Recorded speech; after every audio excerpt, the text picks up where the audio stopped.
Diligence here, and I'm on the verge of finishing packing up, and I'm probably just gonna go fly out. Somebody's gonna come pick me up, and I'm gonna fly out. And Puma is not sponsoring this video, so wait, let me actually just go change another.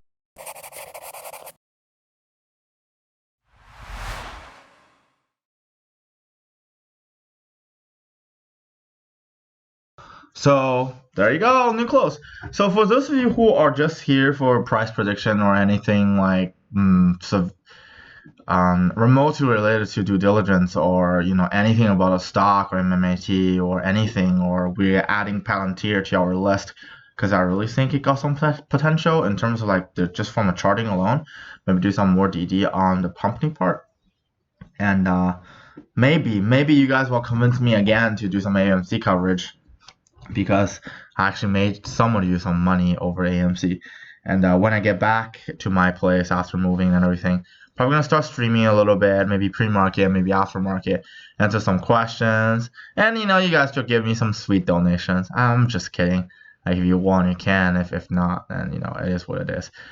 Even if we get donation, probably gonna try to blunt force trade MMAT and just get myself and eventually it's going to get all of us out of this glory hell, because with brute force trading, brute force like buy in trade, you're basically controlling the flow yourself, because that's like a very archaic way of averaging down, but that's not really like what I'm talking about here, or what I want to talk about here really. I think this video is for the future me. It's more like a reference point for the future me, because I learned a lot from this MMAT trade. A lot of times it doesn't really matter. Listen, future me, a lot of times it doesn't really matter how much time you're spending doing due diligence. There's always going to be goods and bads of this world. And when you have a following, a lot of times people don't really want to, like, I learned like the harsh way, like with all like harsh comments. I thought that it's not going to affect me, but it somewhat does, okay? Somewhat does, like in a very mild level. And at the same time, it's like a lot of times you can really tell people all the goods and all the bad. You sort of have to like balance it out, and being completely honest is actually a very horrifying thing. Like I've been like that my entire life, and it doesn't really help me with anything. It doesn't really help me with getting more friends. It doesn't really help me, getting maybe a job that you wanted, and you sort of like just force yourself in a corner where you have to trust yourself and be an entrepreneur. And we've been doing pretty well in terms of like a lot of other things, like building systems for other people, helping struggling companies, literally just help them or prevent them from losing way more money. Because a lot of times, like when you work with a lot of company CEO and CFO and their management team, you realize like, holy shit, like how did they even like get to this point? Like a lot of times, a lot of people just have like shitloads of luck, okay? But at the same time, the fact that you're smart, eventually you're gonna be successful. You just need to find, all the people that will love you for who you are, and sometimes you just have to wait. Patience is the key here. Like for example, like me and number two, we barely knew each other until like senior year of college, right? Like we don't have any intersection of our lives, right? And then we just hit it off, and we start this channel, and it's been wonderful. It's been one of the better period of my life where like I found someone who genuinely understand me, who genuinely appreciate what I do, and genuinely trust what I do, and genuinely think that I'm good at something. And usually like most of the time it's just like me and people who just know me for a long period of time. For example, I had a friend who know me for 10 years. Like the other day he was just calling me. He was like, yo bro, like whatever you do, you're gonna be successful in it because you're fucking smart. I was like, yeah, but a lot of times like other people's mental like sometimes affect you, and because you're a human, like all right, I have another degree in anthropology, so just free anthropology tips for all of you out here, okay? I know most of you probably don't need it anymore. All of you probably already married or wifey up or whatever. But a lot of times, like whatever you do, other people who are in your closest proximity in terms of like a personal bubble, like when you're standing right next to me, literally what you're doing is as both of you are sharing a sort of like a biome together, and then within that biome, your immune system cross-reference, like meet each other, and then you can smell other people's pheromones and all those kind of stuff, and just unconsciously you're mimicking other people's body language, and when we mimic other people's body language, unconsciously you get affected by their mental. That's why a lot of people don't like to stay with people who are assholes or stay with people who are toxic, because they just mentally drain them, right? But anyways, it's just like unrelated to this video at this point. For the future me, I just want you to know that I know, like, when you're going on this road, you know that you have about 5 or 6, choice in the finance world. You have mentors in all those areas. And I don't know which one eventually you're gonna choose, right? Because right now, we have the option trading sort of route where you know him, right? He's pretty like low key, doesn't have a lot of friends, pretty lonely, have like 6 or 7 core investors, which is begging him to invest their money. But he's been doing this for 40 years, right? So I don't know if you eventually is gonna go down that route. At this point, I think you pretty much do have a talent for it. You know your price chart a lot. You know the macroeconomics. Maybe for like you could predict things, but you cannot like really 100% profit on them. But that takes time, right? And a lot of our viewers, because your people is my people, because I'm talking to future you, right? Even though I'm a time traveler, so I'm basically talking to myself. But that time paradox is just way too much for all of you guys to process. But at the same time, it's like a lot of you like Steve, right? I want to talk about Steve, because Steve is a very adamant commenter. Number 2 is like, oh my god, this Steve guy just loves you and hates you at the same time. I was like, yeah, that happened. He's like, oh, it's great that you turned dark. I haven't really turned dark yet. I just slowly realized that I can play a sort of like a capital game to slowly drag myself out of the loss anyways.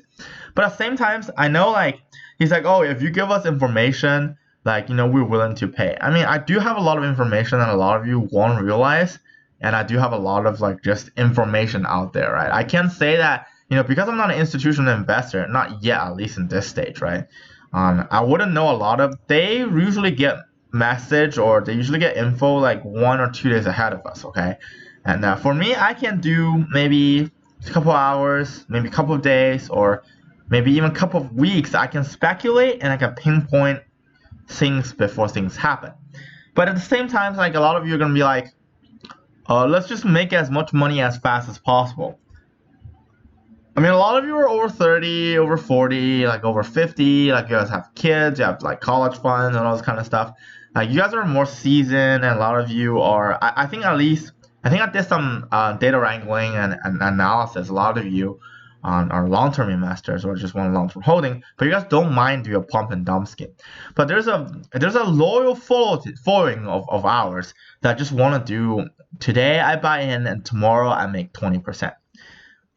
Like I could have done that, right? Like for the past, before I get into MMAT, like I've been doing that. I have my matrices. I have my way of finding like good stocks, and I used to take on bets with my friends and be like, yo, I pick 10 stocks, 9 stocks, and go up at least 5% tomorrow morning, right?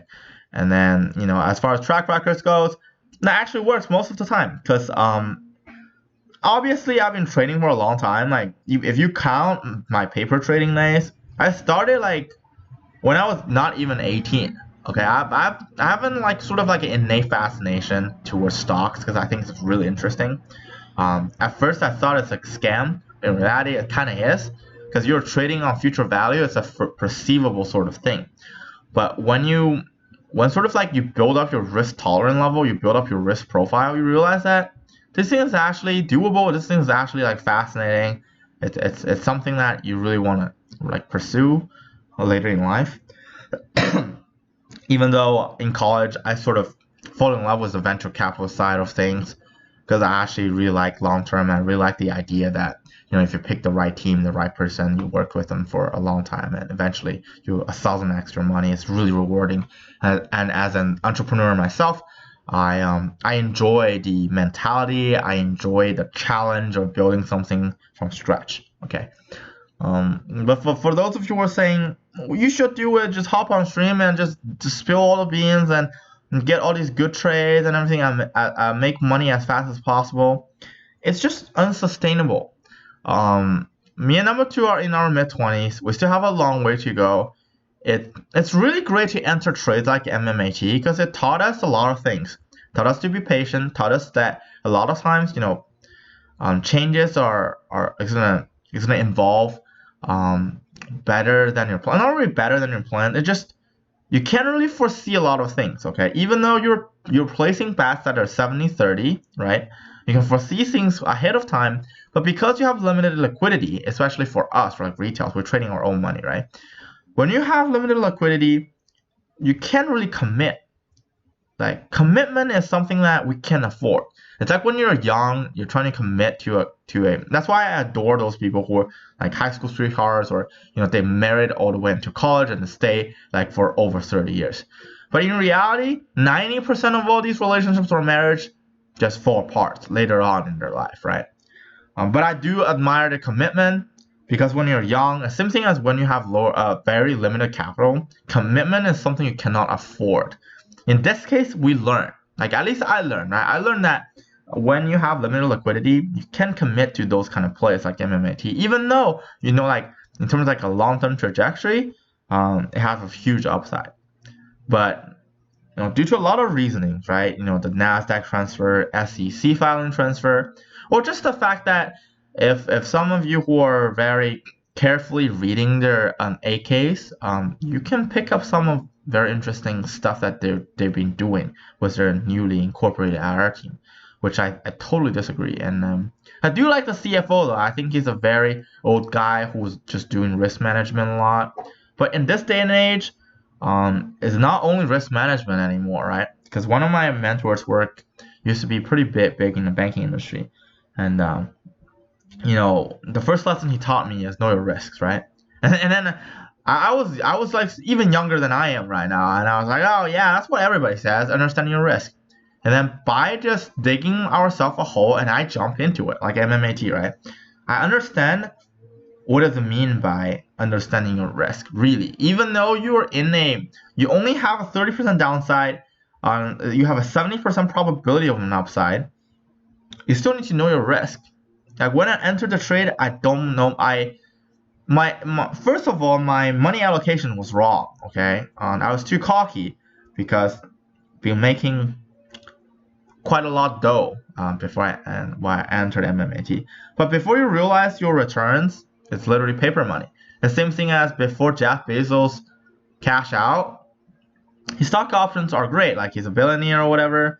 But in reality, when you counted all the tax, right, when you cashed out, when you counted other things, it was worth way less than what you think, okay? Especially with the new political environment. But anyways, we're just getting sidetracked. But anyways, I'm just literally speaking to myself right now. If you guys want to watch this, you can watch this, because I'm gonna post another video like tonight when I get back to my place. Anyways, right, after traveling. So this one is just for my own reference, and I'm gonna start making those videos because this is literally like, at first this making this channel is selfish, right? I don't really care if there are a lot of people who's gonna follow me or not. I'm just gonna speak the truth, and I'm gonna be true to myself at least, right? If I'm wrong, I'm wrong. If I'm right, I'm right, right? For MMAT, it's too early to tell if I'm right or wrong at this point. But at the same time, I was right about how ineffective your management is, and I don't think we can change that. And the fact that when you're investing in a public traded company, and you can't really change their management team really vexes me, okay? I'm those sort of like go-getter kind of guy, okay? If I want something, I'll go get it. If I want this like super hot chick, I will like go talk to her. I know like at the end of the day, right? if they're racist and they just don't like Asian guys, it's just never gonna work, right? It's sort of like a personal preference sort of thing. It's not like really racist. I'm just saying that because, at deep of my heart, I just want to deny the fact that a lot of times it won't work, right? But at the same time, by doing all of that, it's sort of like put me into a habit where I just love the challenge. The same thing as, a lot of my friends or even number two is like, bro, it's just a YouTube channel. Nobody cares like if you actually holds it. I was like, no, like if I'm those kind of general. If I'm going to battle, I will be like eating in the same tent as with my soldiers and just like be in the same situation. Obviously, I will probably get like a better cushion or whatever because I have like bloody lower back problem if I don't sleep on a memory foam and all this kind of stuff. But with like all the eating stuff, I would like actually cook food for my soldiers. Cook food, in this case, like if there's some really lucrative trades, I will share with you guys, right? But again, I am not a financial advisor. I don't give financial advices, and everything we say on this channel is for shits and giggles, and for legal liability purposes too. And I just think for the future me, you're gonna learn a lot in the next 2 years, 3 years, and I think you're gonna be in this accelerated learning process. Do not ever trying to like listen to what other people are saying, in terms of like trying to influence you. It's like, oh, you have knowledge of making money every single day. Why don't you use it? Because in a high volatility situation, it might work every day, but when volatility starts to pin down, things won't work out as great as before, and you need to learn how to adapt. Okay, future me, I know you're going to be living in a highly adaptive environment, and I know you will see through a lot of hedge funds adaptation processes, like with future AMC fails or all this kind of stuff. And I just want to tell you that don't make fun of those people. It's real money there, and at this point right now, like in the past, because when you're watching this in the past, right? We're losing money on MMT, but you're gonna turn green, and you're gonna take those liquidities out, and you're gonna be super happy. The viewers are gonna be super happy, but at the same time, it's like you gotta be. It's a cautionary tale of AMC. It's a cautionary tale with this trade itself. We're literally sacrificing our liquidity for something that we might not have control over, because the government and everything. But anyways, it seems like it's a very like sort of like a down tuning video, but it's not, because when I'm just like peeking in price chart, my morning prediction actually came true, even though I haven't posted it. Because a lot of times I feel like if I post things, it sort of like jinx itself. Okay, so I'm gonna do like evening. You will see me like in the morning, like talking about stuff and roll the clips and everything. It's pretty interesting, fascinating, and yeah, I think this is it for the reflection video, or more like for future me video. I'm gonna make it into a series and just put it into your playlist. I don't care if you guys gonna watch it. If you only have 500 views, I'm still gonna do it because it's for my future references. Okay. All right. See you guys on the upside, because I'm almost the person who's gonna come pick me up is almost here, and I gotta go on make sure that everything runs smoothly, prepare my passport and everything. See you guys on the upside.